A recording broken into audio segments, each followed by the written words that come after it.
मेरा नाम अब्दुल माजिद। आज यहाँ पर शॉप का उद्घाटन किया गया था और किस नाम से और क्या क्या यहाँ पर सुविधाएं उपलब्ध हैं? इसका नाम है AM मार्ट और इसमें किचन सामग्री और जनरल सामग्री और जो आपकी निजी ज़िंदगी की ज़रूरियात है उसकी पूर्ति के लिए ये मार्ट जो है खोला गया है।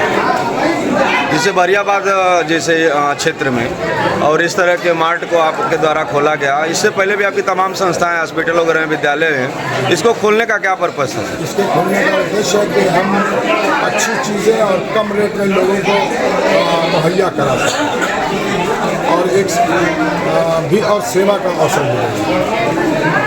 धन्यवाद।